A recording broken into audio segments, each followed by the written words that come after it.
알면 당신도 법테라. 현욱은 꽃보다 아름다워. 예, 꽃보다 현욱. 사람다운 법 세상을 추구하는 아나운서 김현욱입니다. 반갑습니다. 장미 한 송이, 그대는 장미 한 송이. 5월의 장미꽃보다 열정적인 변호사 신유진입니다. 안녕하세요. 동구밭 화수원길 아카시아 꽃이 활짝 폈네. 민기는 아카시아. 네, 아카시아처럼 향기로운 남자 빅데이터 전문가 전민기입니다. 네.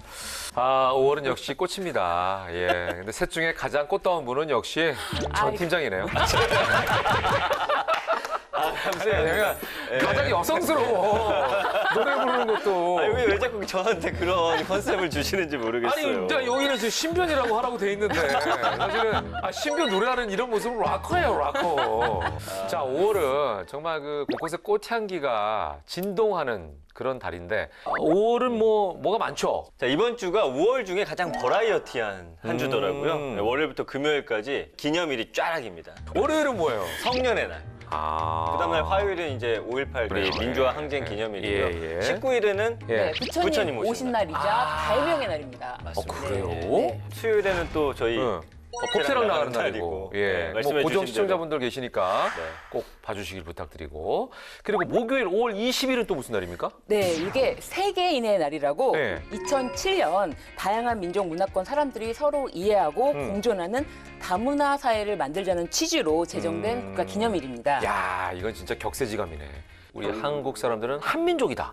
이런 표현을 많이 썼었는데 맞아요. 다문화 사회가 됐어요. 그만큼 이제 많이 변신하고 있다는 거죠. 네. 이 사회 자체가. 그 작년 네. 11월에 통계청이 발표한 네네네. 2019년 다문화 인구 동태를 보면은 2018년보다 19년에 4% 증가해서 2013년 이후에 가장 많았다고 합니다. 네. 물론 출생아 수는 좀 줄어드는 추세인데 어쨌든 이제는 거부할 수 없는 다문화 사회임은 그럼요. 확실한 것 같습니다. 예. 우리나라에도 이 다문화 정책이 시행된 지가 16년이 됐고요. 네. 이 다문화 가족법이 2008년도에 처음 제정이 돼서 지금 14년째 되는 해인데요. 이 다문화 가정이 늘어나면서 언어라든지 문화가 다르잖아요. 그로 인해서 발생되는 가족 구성원들의 갈등이 있을 수 있기 때문에 네네. 법률이나 행정 그리고 뭐 언어적으로 예. 도움을 줄 수 있는 이 지원하는 법입니다. 다문화 가정의 가장 중요한 부분이 이제 언어를 통한 서로 간의 소통이잖아요. 맞습니다. 예, 그런 면에 있어서는 또 제가 스피치 교육을 하지 않습니까? 예, 국회 방송에 방송 하나 더 만들었으면 좋겠네요. 되게 좋은 생각이세요. 꼭 필요한 것입니다. 같이 하려고요? 저도 시간 돼요. 괜찮네. 네. 한번 더 하죠. 네. 예. 자, 그리고 그 다음 날이죠. 5월 21일. 요건 제가 좀 알죠. 예, 이날은 네. 제가 아내 앞에서 여보, 저는 당신만을 위해서 목숨을 걸고 충성을 다하겠습니다. 라고 다짐하는 날입니다. 부부의 날. 부부의 날. 그래서 기억나요. 남편들은 1년에 딱 이틀만 기억하면 돼요. 그죠? 맞아요. 그 네. 아내 생일하고 네. 결혼 기념일. 예. 결혼기념일이 며칠이에요? 결혼 기념일이요? 네. 3월 14일입니다. 잊어버릴 수 없겠네. 화이트데이네. 맞아요. 네. 그럼 저 아내 생일은요? 6월 20일입니다. 김현욱 아나운서. 네. 예. 아내 생일은? 1월 9일이죠. 예. 저는요, 아내 주민번호까지 외웁니다. 그거 조심해야 돼. 아내분 조심하세요. 역시 오지라퍼예요. 자, 아무튼 그럼에도 불구하고 이 시간만큼은 법태랑의 헌신을 해야 하지 않을까 이런 생각을 다시 한번 해봅니다. 왜요? 법은 소중하니까요. 자, 오늘 법태랑의 법은 법의 주제 한번 살펴보죠. 뭡니까? 어서와. 유토피아는 처음이지? 저 제목을 잘 뽑았네. 예, 모 프로그램을 카피했네요. 유토피아는 어디에도 없는 세계 아닌가요? 그래서 유토피아라는 말 쓰지 않나 싶은데. 네, 그렇죠. 사실. 유토피아는 이상적인 세상이다. 네네. 근데 이런 유토피아를 꿈꾸는 양극화 해석법에 대한 내용을 오늘 주제로 뽑은 것입니다. 그렇군요. 예. 자, 어서와 유토피아는 처음이지. 법대랑이 뽑은 첫 번째 양극화 해소 법안 뭐죠? 네, 지방세 특례 제한법입니다. 그 지난 2월 국회를 통과한 폐업 소상공인들을 살리는 법안인데요. 비로소 현실 세계가 느껴지시지 않으신가요? 무슨 말씀이세요, 현실남? 예. 특히 이제 자영업자들이 많은 우리 현실 세계에서는 유토피아로 가는 심폐소생술 같은 법이 아닐까 싶기도 한데. 맞습니다. 네. 이제 코로나19가 장기화되면서 그 가게문 닫는 소상공인들 그리고 영세업자들이 갈수록 늘고 있잖아요. 네. 특히나 우리나라는 자영업자 비중이 25.1%, OECD 회원국 중에 7위입니다. 예. 꾸준히 지금 줄고는 있지만 미국의 예. 4배, 일본의 2배가 넘어서 사실은 상호 경쟁도 굉장히 치열하고요. 그러네. 폐업도 잦을 수밖에 없는 그런 상황입니다. 그러네요. 자, 그래서 이 폐업하게 된 소상공인분들을 어떻게 도와주는 법인지 법 내용을 좀 살펴보죠. 네, 이 폐업 후에 세금이 밀리고 가산금이 자꾸 늘어나잖아요. 네. 그래서 한숨이 깊어지는 가운데에서 이 자영업자들의 지방세 체납액을 5년간 분할 납부를 하도록 허용하겠다는 건데요.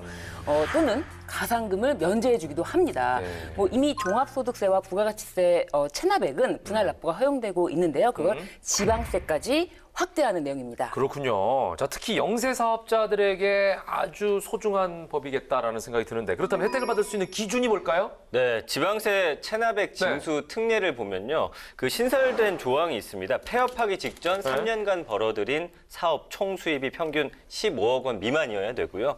그 체납액 중에 종합소득세 및 가치세 합계가 5천만 원을 넘으면 안 된다라고 이렇게 제한을 뒀습니다. 네, 그리고 코로나19 사태가 장기화되면서 손님이 줄어들고 매출도 감소함에 따라서 폐업 사례가 늘어나는데요. 그러니까 이 사업을 폐업한 후에 네. 다시 재개해서 1개월 이상 영업을 하던가 아니면은 취업을 해서 3개월 이상 근로에 종사하든지 이런 경우에 징수할 가능성이 없는 체납액, 재산이 없으신 분들이거든요. 이 체납액의 5천만 원 이하 이 부분에 대해서 가산금을 면제하고요. 그리고 5년의 범위 안에서 분할 납부하도록 허용하는 것입니다. 네, 정말 다행이네요. 조금 좀 숨 쉴 수 있는 어떤 융통성을 발휘한 게 아닌가 이런 생각이 듭니다. 자, 이번 생은 망했다가 아니라 아무쪼록 다시 재기할 수 있는 기운을 차리셨으면 좋겠습니다.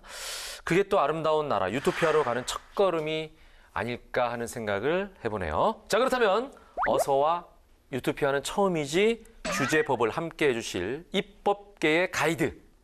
오늘은 바로 이분입니다. 선배는 김치모, 그는 이사촌. 둘이 냄새가 똑같아.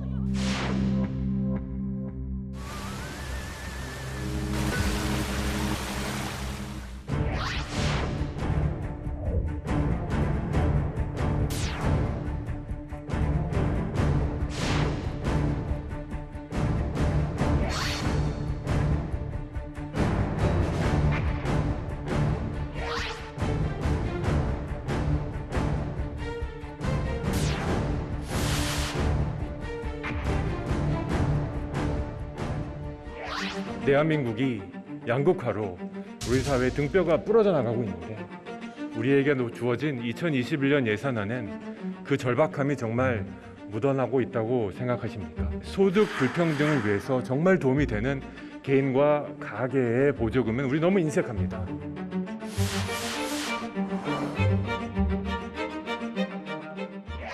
모든 부처가 돈을 쓸 때 양극화에 어떤 영향을 미치는지 검증해와라. 대한민국에서 태어나서 살아서 숨쉰다는 그 권리 하나로 1인당 30만 원, 한 회사가 완성차를 팔고 딜러까지 하고 중고차도 팔고 중고차 시장을 정화하기 위한 강력한 법안도 만들었습니다. 징벌적 배상, 퇴출.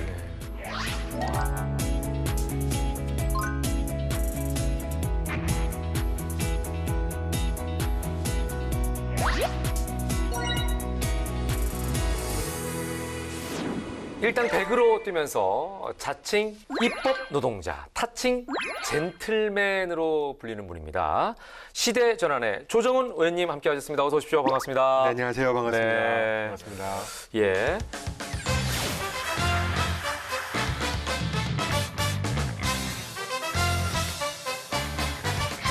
자, 뭐 공당이지만 의원님 혼자 뛰시느라고 많이 바쁘실 것 같아요. 예. 발품을 더 팔아야 할 때도 많고 그러실 것 같은데 어떠세요? 예, 이제 의정 생활을 시작한 지 한 1년 네네. 가까이 되어 가는데요. 많은 뭐 좌충우돌한 시간도 예. 있었고요. 많이 배웠습니다. 이제 발의하는 과정에서 다른 당 의원들 네. 찾아다니면서 설득하는 과정도 있고요. 그래서 그런지 더 편한 것도 있습니다. 이제 거대 양당에 있으면 서로 이제 견제하는데 네네. 근데 제가 발의했다 그러면 일단 거부감은 없으세요. 내용이 좋으면 그냥 같이 하자. 굉장히 어떻게 보면 객관적으로 좀 봐주실 그렇죠. 수가 있겠네요. 그러니까 약간 무게 중심. 예. 그래서 상임위에서 예. 제가 발언해가지고 이제 지지하면 어떤 당 의원이 조정훈 의원도 찬성하는데 이것 좀 하자. 어떤 당 의원님이 반대하면 네. 조 의원까지 반대하는 걸 봐서는 이거 문제가 있다. 아니다. 아, 어떤 그 그렇죠. 뭐 이견이 있을 때 조정을 통해서 훈훈하게 분위기를 만들어 주시는 조정훈 의원님이시네. 또 글로 가실 줄 알았습니다. 아니 진짜 제가 네. 보니까 의사 진행 발언을 하시는데 오, 이 명연설이시더라고요. 도대체 무슨 일이 우리 사회에 벌어져야 우리 정치가 그리고 우리 국회가 양극화 해소를 우리 발등에 떨어진 문제로 간주하며 해결할 수 있을까요? 이것은 좌우의 싸움이 아닙니다.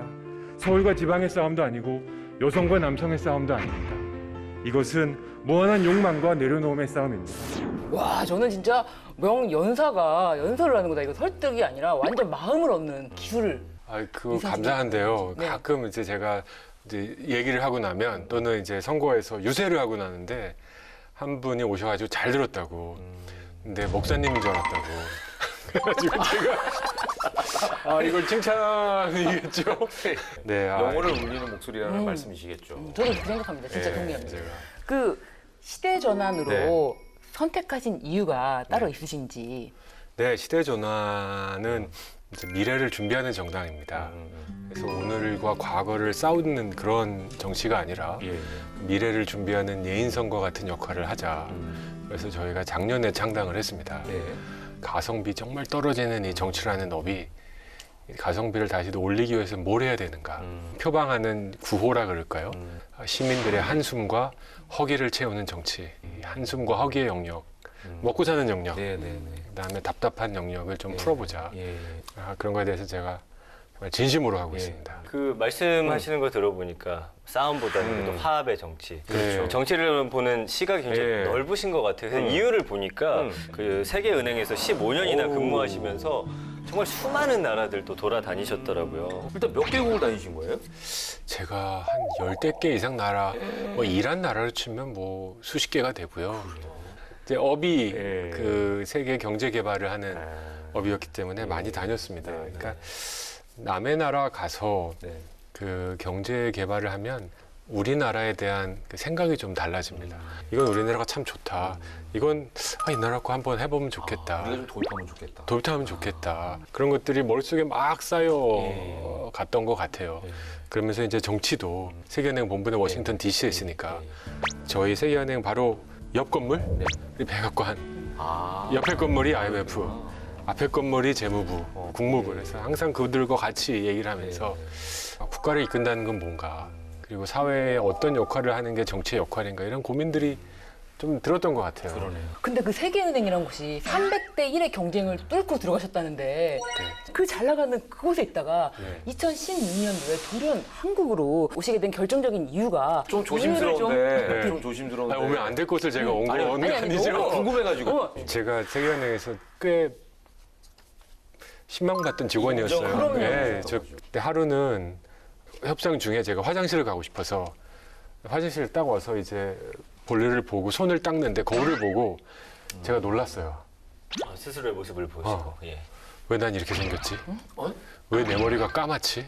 다 백인들과 중동 사람들만 어울려 있는데 제가 유일한 아시안, 동양계 한국인인 거예요. 말도 영어만 쓰니까. 그렇죠, 그렇죠. 왜 난 이렇게 생겼지? 이걸 제가 느끼는 순간 속으로 내가 너무 많이 왔다. 이제부터 이제 돌아갈 준비를 해야겠다. 자, 일단 우리가 조 의원님에 대해서 이런저런 사전 정보를 좀 얻기 위해서 또 인간 조정훈은 누구신지 좀 알아보는 그런 시간을 가져봤는데 재밌네요. 이 얘기만 해도 뭐 한 시간이 다 할 것 같은데 본격적인 이제 법 얘기를 좀 해야 돼서 제가 본론으로 들어가 보도록 하겠습니다. 자, 현재 산업통상자원 중소벤처기업위원회 소속이신데 특히 더 관심을 두고 계신 분야가 무엇인지 이건 좀 말씀해 주시죠. 네, 제가 지금 소위 산업통상자원중소벤처기업은 이름 네네. 정말 길죠. 예. 네, 솔직히 이름이 길다는 건 네. 뭐 하는지 모른다는 뜻인데요. 저는 소상공인의 숫자가 전 너무 많은 것 같아요. 전 국민이 거의 하루에 한 번씩 치킨을 먹어도 안 됩니다. 매일같이 커피를 마셔도 커피집이 장사가 안 돼요. 예. 양이 너무 많거든요. 그렇죠. 할 수 있는 것들 중에 고르다 보니 이제 예. 우리 앵커님하고 저하고 나이가 예. 비슷한 걸로 아는데 뭐 예. 이제 다들 기업에서 더 이상 못 버티잖아요. 이제 다 나와서 이제 65세 연금 받기 전까지 네, 이 버텨야 되는데 갖고 있는 쌈짓돈까지 이제 까먹으면. 네. 이거 좀 구조적인 문제가 있다라는 생각이 들고요. 우리나라가 산업화 시대가 이제 끝났는데 이런 먹고 사는 문제에 대해서 좀 실물 경제를 좀 한번 큰 그림을 그려보고 싶다 네, 네. 하는 생각으로 산자부에 있습니다. 예. 많이 배우고 있고요. 예. 네. 너무 큰 그림만 그리는 게 아니라 제 실제로 필요한 부엌을 만드는 그렇죠. 네, 그런 일들이 필요하다 이제 네. 이런 취지신 것 같아요. 예. 자 이제 본격적으로 저희가 오늘 주제 어서와 유토피아는 처음이지에 대한 얘기를 좀 해보도록 하겠습니다. 첫 번째 법안이 뭐가 준비됐는지 제가 판넬이 준비돼 있죠? 네. 조정훈 의원의 어서와 유토피아는 처음이지 네. 양극화 해소법입니다. 첫 번째는요. 계층 격차 떡잎부터 해결 국가재정법입니다. 네. 법안 내용이 뭔지 좀 간단하게 소개를 해주시죠. 네, 국가재정법이라는 게 아주 쉽게 얘기해서 어떻게 이제 예산을 쓰는가 합니다. 지방 예산, 국가 예산, 중앙정부 예산까지 해서 5개의 법안이 이제 우리나라의 580조 정도 되는 중앙정부와 이제 지방 예산을 쓸까를 결정하는데요. 네. 이 쓰는 가운데 아주 중요한 기준 하나를 소개하려고 합니다. 그게 다름 아닌 양극화입니다. 각자 도생이란 말은 뭐 다 아시지 않습니까? 예. 저는 각자 도생을 넘어서 이제는 동종교배 사회가 오고 있다고 생각합니다.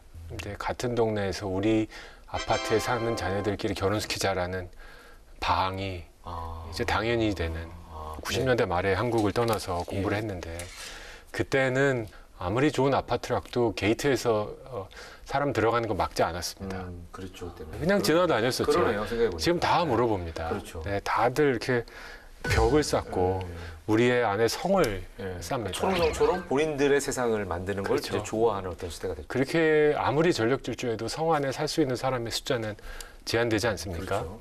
결국 성을 무너뜨릴 수밖에 없다. 네, 그래서 이 법안 국가재정법이란 게 돈을 쓰되 네. 이제 양극화하면 무슨 뭐 고용노동부, 기재부 뭐 이런 특정 부처의 중요한 숙제라고 생각하는데 그럴 수 없다. 예를 들어 상임위 부처는 더 많겠죠. 네. 모든 부처가 돈을 쓸 때 양극화에 어떤 영향을 미치는지 검증해 와라. 저는 살짝 급소론자라서요. 급소를 때려서 이 문제를 좀 해결해 보자. 네, 네. 그러니까 술자리를 찾고 있네요. 그렇습니다. 어디가 급소인지. 예. 일단 예산을 받으려면 양극화 해소할 수 있는 방안을 가져와라 아까 그렇죠. 말씀하셨잖아요. 구체적인 예를 좀 들어주실 수 있을까요? 어떻게 실행이 되는지 좀 궁금하거든요. 뭐 제가 속한 있는 상임위에 이제 산업부 예산이 11조인데 그렇죠.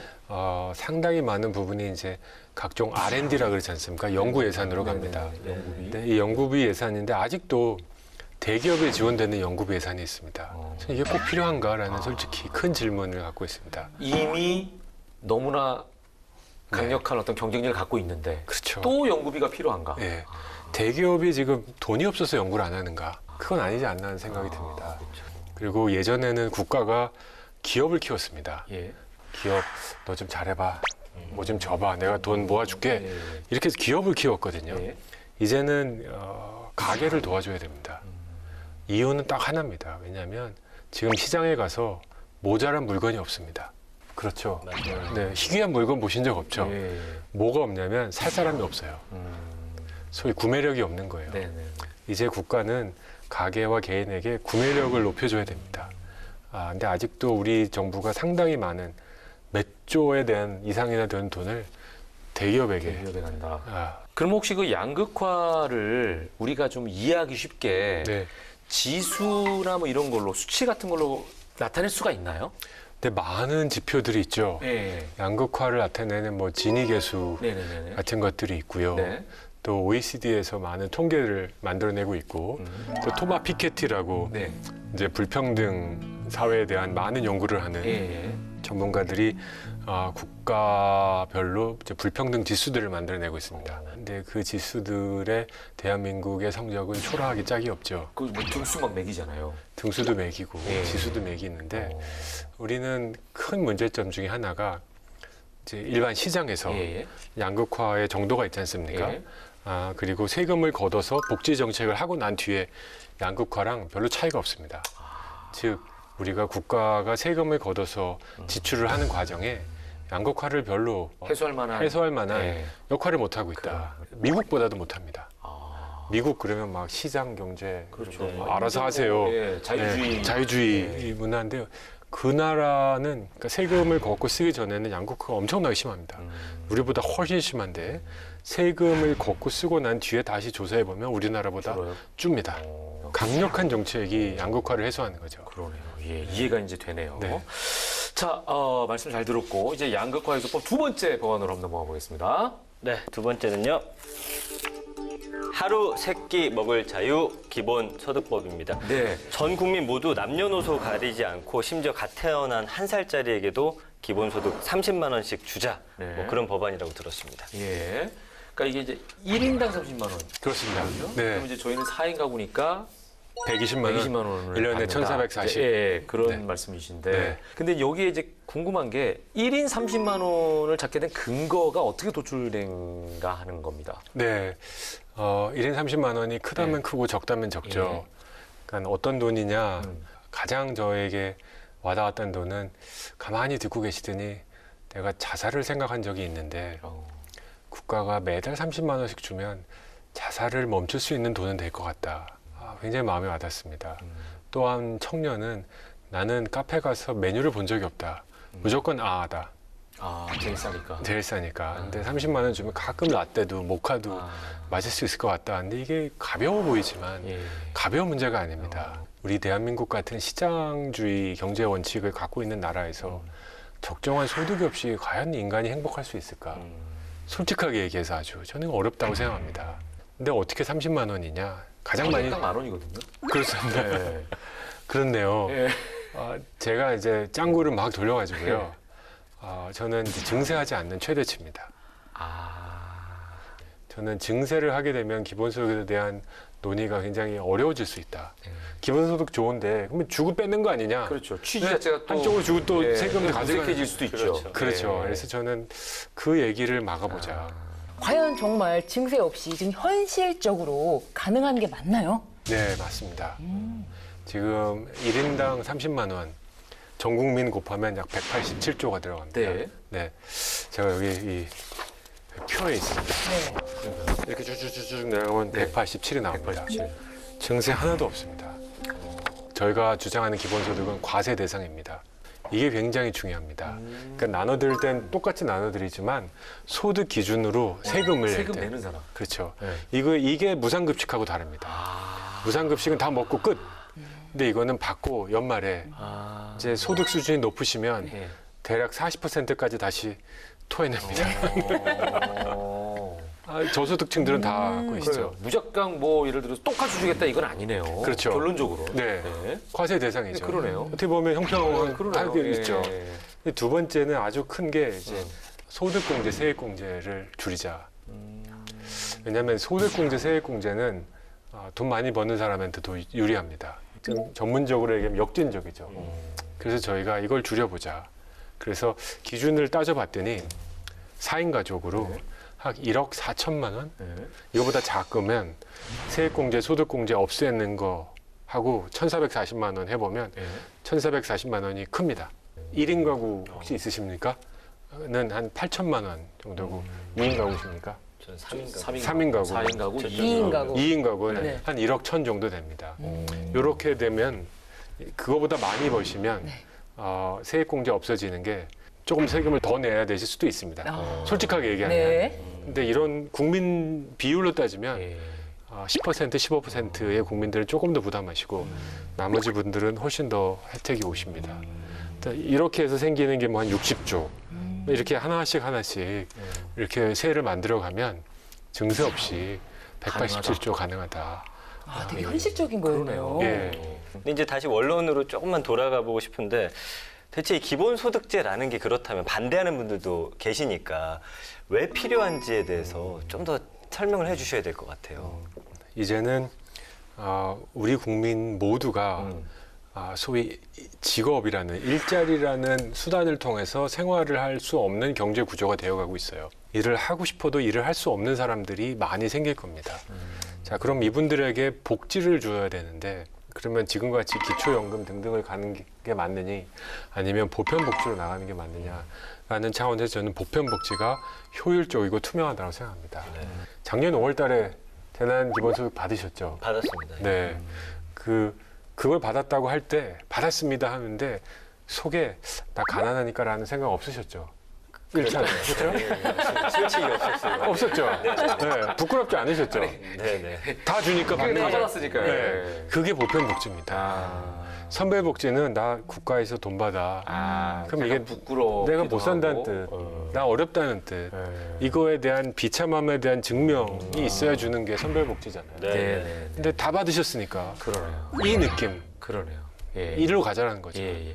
또 하나 중요한 질문 제가 하나 드리겠습니다. 지금 이제 좀 불안해하실 만한 분들이 계실 것 같아요. 그게 뭐냐면 이제 기초 생계 지원비를 받는 분들, 이런 분들, 이걸 받게 되면 그거 없어지는 거 아니야? 이런 걱정을 하시진 않을까 싶은데 어떻습니까? 또는 장애인 수당 같은 거 이런 거. 예. 모든 개혁의 아주 중요한 기준 중에 하나가 그 개혁으로 인해서 지금보다 나빠지는 사람이 나와서는 안 된다 합니다. 네네네. 기본소득도 마찬가지입니다. 이제 말씀드린 뭐 구직 촉진 수당, 근로장려금, 네네네. 기초연금 정말 생계를 위한 많은 현금 예. 복지들이 있습니다. 예. 근데 뭐 어떤 개인도 지금 받는 금액보다 줄어들어서는 안 됩니다. 아. 예를 들어서 뭐 150만 원을 받는다. 네네. 그러면 그중에 30만 원이 기본소득으로 대체될 수 있습니다. 똑같아질 수는 있겠죠. 아니면 조금 더 받으실 수는 있겠지만 하지만 줄지는 않죠. 줄진 않는다. 아, 예. 예. 그렇게 딱 명쾌하게 해답을 얘기해 그렇습니다. 주셨네요. 예. 예, 알겠습니다. 모든 개혁의 원칙입니다. 네. 자, 이제 마지막 법안으로 넘어가 보겠습니다. 양극화해소법 뭐죠? 마지막 법안 보겠습니다.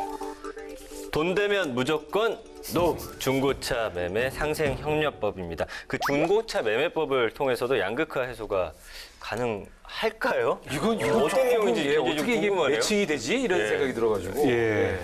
이제 이거 나가면 이제 아마 이 방송도 댓글이 많이 달릴 것 같아요. 아니, 지금 앞에는 제가 다 이해가 되거든요. 근데 네. 갑자기 여기서 좀 어떤 분들은 보시다가 좀 생뚱맞은데 이런 생각이 뜬금없다. 갑자기 네, 생각이 중고차로 왜 가지? 이게 이렇게 될 그렇죠. 것 같아서. 의원님 예. 이 중고차 매매법으로 엄청 공격받고 계시고 있더라고요. 네, 맞습니다. 출연하시는 방송마다 아주 그냥 의원님이 타고 계시는 차는 무엇이냐부터 해가지고 맞아요. 아주 디테일하게 공격당하고 계시더라고요. 네. 뭐 설명을 좀 오늘 설명을 잘 해주셔야 될 것 같아요. 아이 뭐한 얘기 또 하는 수밖에 없는데요. 예. 시장이 효율적으로 운영되고 이제 사는 사람과 파는 사람이 효과적으로 작동하기 위해서는 독점을 막아야 됩니다. 독점. 네, 중고 자동차 시장에 지금 완성차가 진입하려고 합니다. 현재 우리 대한민국의 완성차 시장, 예. 새차 시장이라고 예, 보면 예, 됩니다. 예. 독과점입니다. 특정 회사가 대략 한 70% 이상의 시장 점유율을 갖고 있습니다. 예. 뭐 다들 아시는 상황이죠. 예. 근데 이런 시장 점유율을 가지고 중고차 시장에 들어오면 중고차 시장도 독점이 될 겁니다. 아, 이게 엄청나게 이제 양극화가 되겠네요. 그렇죠. 그러면 제가 장담컨대 독점이 되면 가격이 올라갑니다. 처음에는 시장 점유율을 높이기 위해서 뭐 여러 가지로 이렇게 할 수 있겠죠. 네, 프로모션 하겠죠. 그렇죠. 근데 그래서 독점이 완성이 되면 예. 그 다음에 이제 어찌할립니다.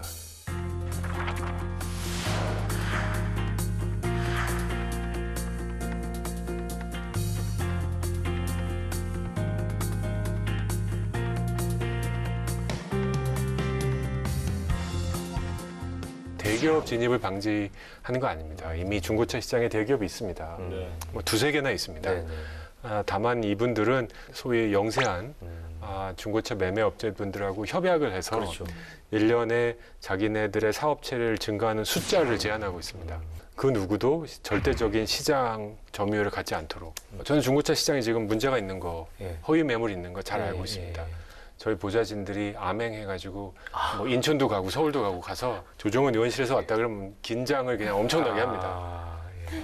그리고 또 이 법만 발의한 게 아니라 중고차 시장을 그러니까 정화하기 위한 강력한 법안도 만들었습니다. 그래서 징벌적 배상, 예. 허위 매물 하는 분들에 대해서 이제 퇴출, 개런티 예, 네. 한 달 내에 마음에 안 들면 그렇죠. 무슨 이유든지 무조건 반환. 예. 이런 법률을 냈습니다. 그래서 중고차 하시는 분이 너무 심한 거 아니냐. 그러니까 중고차 매매 업체뿐만이 아니라 네. 중고차를 원하는 소비자들 입장에서의 입법도 지금 발의가 되셨다. 여러 가지를 좀 맞습니다. 하셨네요. 사실은 이게 의원님을 많이 공격을 하면서 소비자들을 생각하지 않는다. 국산차 소비자들만 피해를 본다라고 하는데 그게 아니네요. 네, 그렇지 않습니다. 그래서 중고차 시장 바뀌어야 되는 거 맞고요. 근데 중고차라는 게 실은 이게 멀쩡한데 친구한테 판 다음날 사고가 날 수 있잖아요. 맞아요. 잘 팔았는데 예. 좋은 뜻으로 예. 싸게 해줬는데 예. 그 다음날 내가 알지도 못한 예. 뭔가가 사고가 날 수 예. 있습니다. 이런 특성이 있는 건 이제 우리가 인정을 해야 되고요. 저는 떡볶이가 가끔 배탈이 나고 소화불량을 일으킨다고 해서 네, 네. 떡볶이 포장마차를 대기업에게 맡겨야겠다라는 논리는 옳지 않다고 생각합니다. 네네. 그렇지 않을까요? 그러네요. 예, 예. 자, 오늘 말씀 너무 잘 들었습니다. 네. 말씀 듣고 보니까 진짜 기본소득법이 통과가 된다면 아마도 저 행복한 유토피아, 우리가 이제 오늘 주제가 유토피아인데 유토피아가 실현되지 않을까 이제 이런 생각을 좀 해보게 됩니다. 유토피아는 없습니다. 그냥 현실주의자시네요, 예, 유토피아는 없고요. 인류가 그렇게 많이 시도해 왔는데 공산주의까지 시도해봤는데 안 되잖아요. 맞아요. 안 되는 건 안 되는 거고요. 예. 해 아래 새로운 건 없습니다.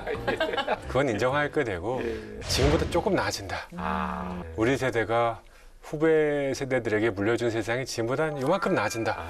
이게 정치의 역할이고요. 예. 저희가 지금 새롭게 또 준비하는 건 주 4일제. 일주일에 4일만 일하자. 그렇습니다. 저는 이 국회 방송부터 시작을 하셨으면 좋겠습니다. 지금 뭐 감독님도 막 고개를 끄덕끄덕이시고 뭐 난리가 나셨는데요. 예. 2004년인가요? 우리 주 6일제에서 주 5일제로 예. 왔을 때 그때 언론에서 나라 망한다 그랬습니다. 반발이 많았죠. 그렇죠. 드디어 이제 나라가 망하는구나. 네, 나라 안 망했거든요. 네, 미국은 노동자의 한 25%가 일본은 8%, 9% 노동자들이 이미 주 4일제를 하고 있습니다. 일본 자민당이 지금 공청회도 2번이나 열고 공론화 합니다. 이 독하게 일하기로는 우리나라하고 일본하고 뭐 그렇죠. 우열을 독행객 다르기 그렇죠. 예. 뭐 방송에서 그런 말 써도 되는군요. 독킹객기는 표준어입니다. 아 그렇습니까? 예. 독긴 될게. 예. 네. 일본은 이걸 공식화하고 있습니다. 더 이상 독하게 일하는 사람이다라는 표현이 칭찬이 아닌 사회. 제가 아까 급소론자라고 말씀드렸잖아요. 그러니까 기본소득만큼 주 4일제 어떠세요? 그러면요. 이렇게 차분히 듣고 계신 분도 있지만 이제 사석에서는 격하게 너가 미쳤구나 제대로.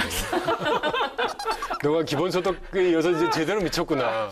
아니 그분들은 보통 이제 그 경영하시는 분들이겠죠. 아닙니다. 다 아니에요? 다릅니다. 아 일하시는 분들도 그래요? 일하시는 분들도. 일하시는 분들 중에서 좋을 것 같은데. 왜냐하면 나는 못한다고 생각하시는 분들이 있습니다. 난 아직- 현실적으로 난 안 된다. 나는 안 되니까. 나는 대리기사인데 나한테 무슨 주사일제가 의미가 있냐. 이게 왜 이슈가 되냐.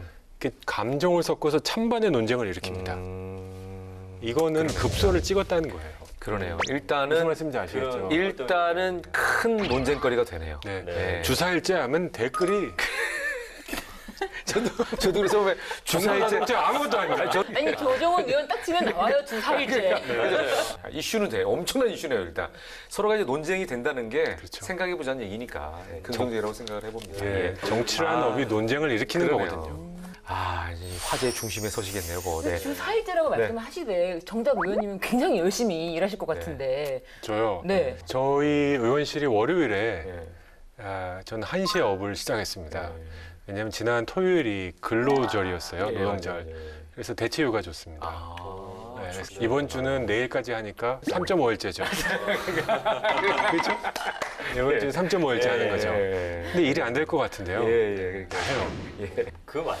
내가 보니까 솔직히 내가 보니까 동의합니다. 네. 조 의원님 국회의원실로 다들 가고 싶어 하시니까 경쟁률이 엄청 높겠네. 그래서 그렇게 경쟁률이 높구나. 7천 대 1 넘었습니다. 아까 그 유토피아 없다고 하셨는데 여기 사무실이 의원실이 바로 여기 유토피아 의원실이 또 유토피아. 유토피아는 일을 안 해야 되는데 저희 일을 하기죠. 주 4일제 저도 사실은 가능할까라는 생각이 드는데 아까 급소를 찔렀다고 하셨잖아요. 예. 진짜 많은 사람들이 이렇게 이야기를 시작한다는 것 자체 그럼요. 이게 사실은 출발점이거든요. 그럼요. 응원하겠습니다, 의원님. 예. 네. 조 의원님 뵈어서 정말 여러 가지 얘기를 현실적으로도 풀어주시니까 이런 것들이 막 불가능한 일이 아니라는 그런 생각을 좀 갖게 돼서 너무 오늘 뜻깊은 시간이었습니다. 그러니까요. 네. 이런 설명을 좀 이렇게 자주 할 수 있는 기회들이 있었으면 좋겠다는 그런 생각을 저도 오늘 말씀 들으면서 다음 해봤습니다. 주도 또 나올까요?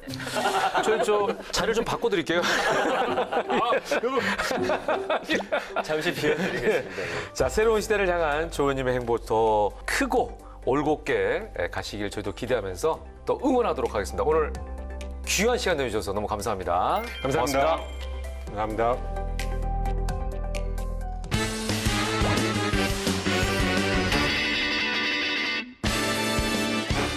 알다가도 모르겠고 모르다가도 알 것 같은 법 때문에 속 터지는 분들은 속을 시원하게 해드리는 시간. 궁금할 법 하지. 네. 자, 궁금한 건 못 참는 게 우리나라 속성 아니겠습니까? 네, 저는 뭐든지 이제 답이 안 풀리면 잠이 안 와요. 어제 못 잤네. 어떻게 하셨어요? 눈이 퀭해지고. 잠이 안 올 정도의 고민은 혼자 하시지 마시고 네. 변호사를 사세요. 야, 표현도 변호사를 어떻게 요청하세요, 도움을 받으세요 이게 아니라 변호사를 사세요. 근데 사실 미국에서는요, 네. 변호사가 더 현실적으로 네. 별칭이 블러드 체이서예요. 피가 나고 교통사고가 나는 현장에 쫓아간다. 블러드 드라큘라. 체이서. 네네네. 피가 보이는 곳에 쫓아간다. 사고 냄새를, 피 냄새를 맡으면 변호사가 가서 쫓아간다. 문제가 있는 곳에 달려가겠습니다. 네, 알겠습니다. 예. 자, 오늘의 궁금법 사연을 보니까 부부의 날을 맞아서요. 우리가 좀 고민해 볼 만한 분쟁입니다. 부부간 분쟁 중에 가장 대표적인 건 역시 이혼이에요. 나 이 말 참 아니, 두렵네. 정말 네. 이런 문제가 일어나지 않으면 이혼을 안 한다. 이런 생각을 해보시면 될 것 같아요. 그래서 뭐 이혼을 꼭 뭐 염두에 두는 게 아니라 네. 이런 문제를 일으키지 말아야겠구나라는 생각으로 들어주시면 굉장히 부부의 날에 뜻깊은 사연이 아닐까. 저는 그렇게 생각합니다. 그래요? 네. 자, 그렇게 생각하자고요. 네. 미리 문제점이 될 수 있는 요소를 아예 그냥 싹부터 잘라버리자. 그렇습니다. 네. 라는 차원에서 오늘 이 이야기를 준비했다라는 거를 당신이 좀 알아줬으면 좋겠어요. 예. 자, 저를 한번 맛깔스럽게 출발해 보도록 하겠습니다. 준비됐죠? 네. 가시죠. 어머, 찐아, 저 사람이야? 이름이 김신양이라고? 너 결혼할 거야? 아니 아직 거기까지는. 얼굴은 뭐 나보다 많이 딸려도 돈은 좀 있게 생겼다 얘. 돈은 엄청 많은 집안인 것 같아. 저 얼굴 좀 봐. 저 얼굴로 다니는 거 보면 알만 하잖아. 돈 많은 것 같아. 봐라. 이 남자가 내 사람이다. 이 남자가 내 애인이다. 왜 말을 못하고 자빠지노 왜? 헐, 갑자기? 당신은 너무 못생겼잖아. 뭐라고 이런 된장. 봐라. 그런 말도 있지 않나? 인물보다는 돈이라고. 인정. 야야, 재지 말고 그냥 결혼해. 그냥 나중에 성형시켜버려, 박신양처럼. 애기야, 가자, 마. 애기 어디로 갈까요? 나는 집안일 잘해주는 자상한 남자가 좋은데. 걱정 말 그래. 내가 청소, 설거지 그거 내가 다 한다 아이가. 니는 내한테 어마마 여왕이 바로 대푸는 기다. 손대 봐라. 이리 와봐. 이 안에 니 있다 아이가. 정말 가지가지한다 참. 그럭저럭 사랑했기에 느닷없이 결혼을 했고 결혼과 동시에 아내 찐이 씨는 회사를 그만두고 전업주부가 됐습니다.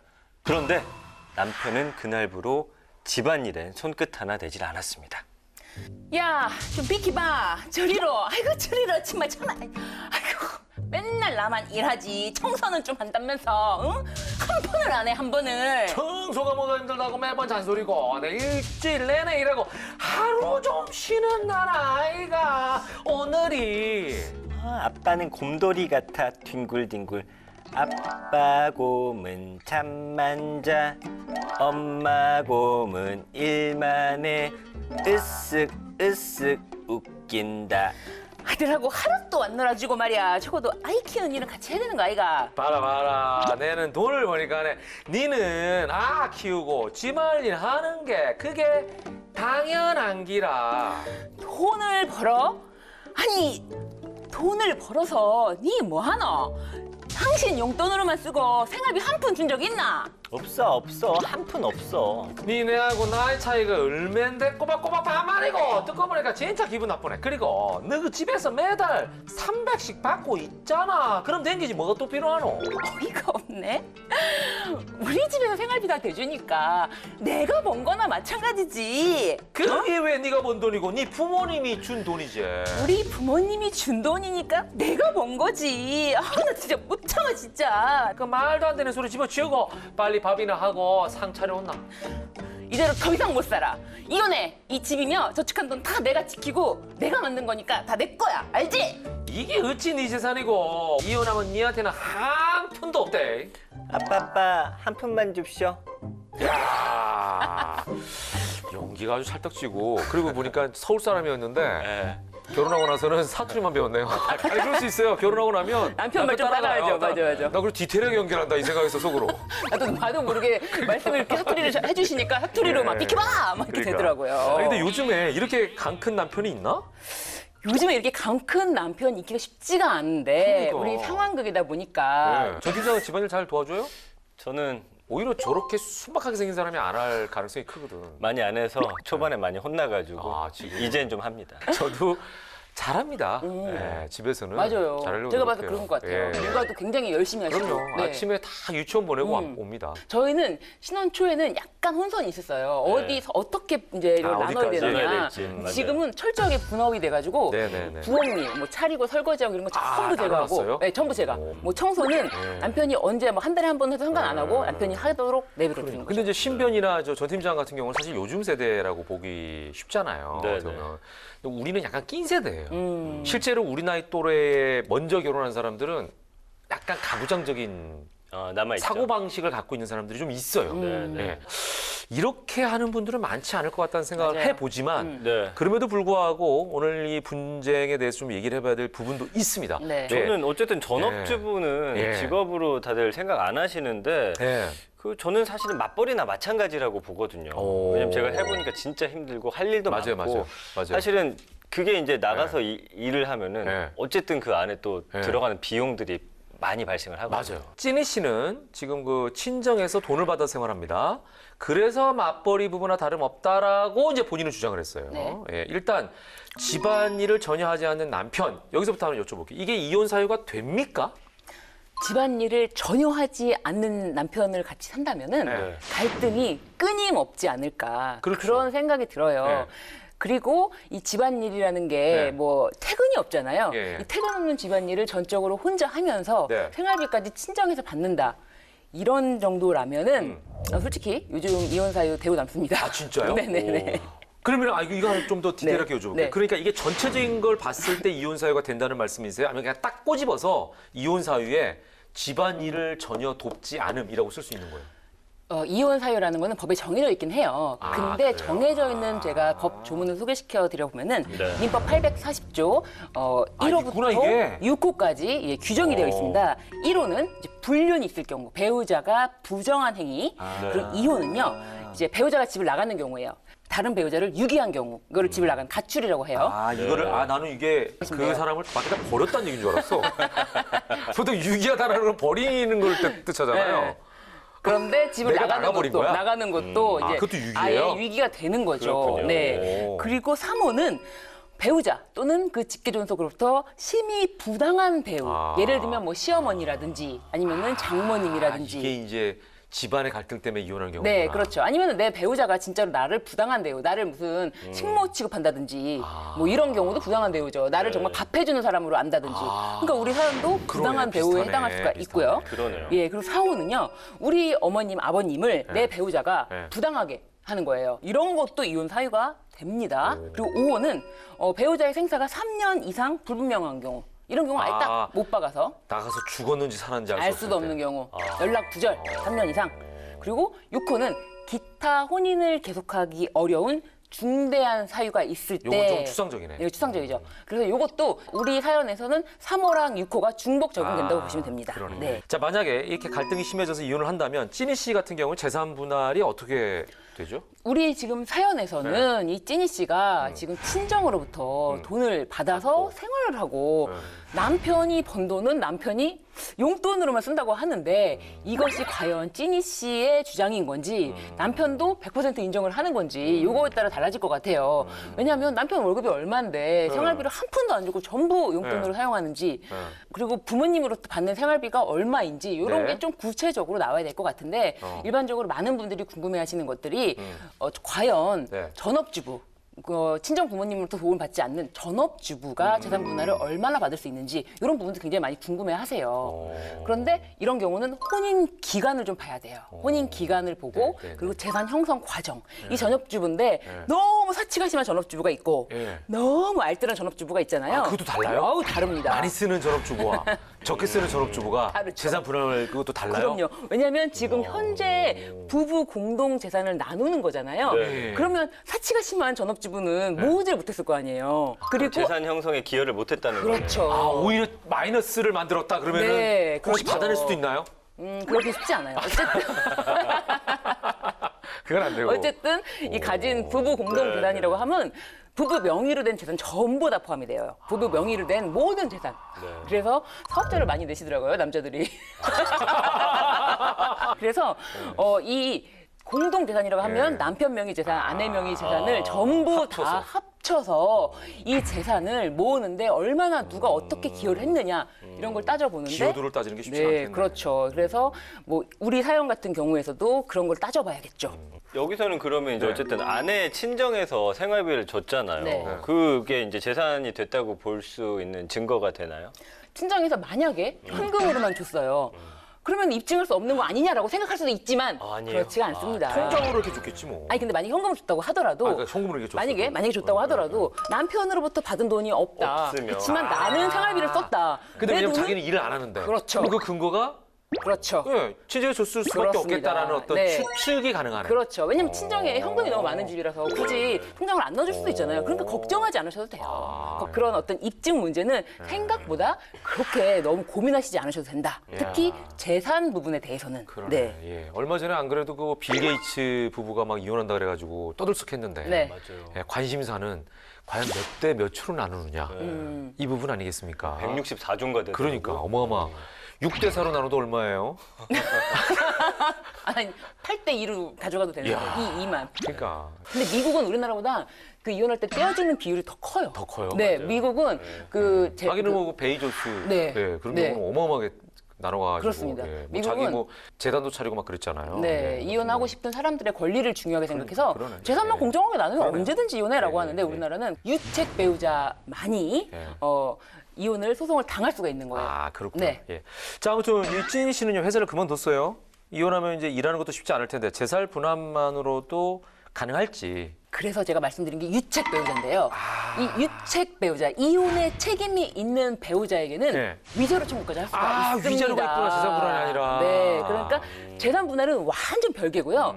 재산 분할한 뒤에 그 네 재산에서 나에게 추가로 위자료를 좀 다오라고 하는 거예요. 근데 위자료가 바람 폈다. 확실하다. 일방적인 귀책 사유가 있는 경우가 있고 만약에 가사일을 전혀 도우지 않는데 남편한테 물어보면 왜 그러면 가사일을 안 도우게 됐어요? 라고 하면은 남편이 피곤하니까.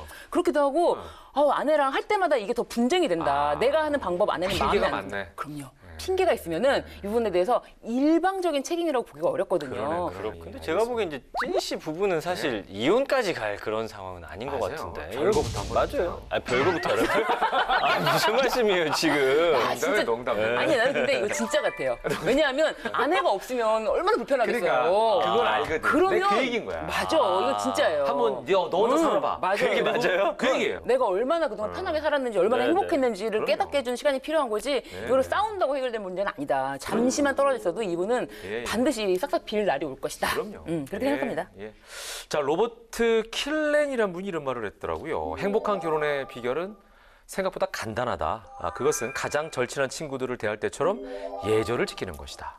이렇게 얘기했다고 합니다. 저는 진짜 그 예. 말씀 정말 와닿는데요. 예. 그 예절을 지킨다. 부부간에 막 이렇게 생각하시는데 예. 부부간에 가정생활도 사회생활, 작은 그러니까. 사회생활이기 때문에 이 사회생활에서 우리가 지켜야 될 것들을 가정생활에서도 지켜야 된다. 그러면 문제가 없다. 네네네. 이것만 기억해 주시면 될 것 같습니다. 그러니까. 네. 예. 자, 오늘도 이렇게 해서 저희가 여러 가지 얘기들을 해봤습니다. 이번 주에 유난히 기념일이 많다고 말씀을 드렸죠? 왜 이리 기념일이 많아? 뭐 이렇게 말씀하지 마시고 서로가 그날의 의미를 깊이 새기면서 조금 상대방을 배려할 수 있는 또 사랑을 다시 한번 확인할 수 있는 그런 날이 되었으면 좋겠습니다. 자, 외치면서 오늘도 마무리하겠습니다. 아니면 당신도 법대랑!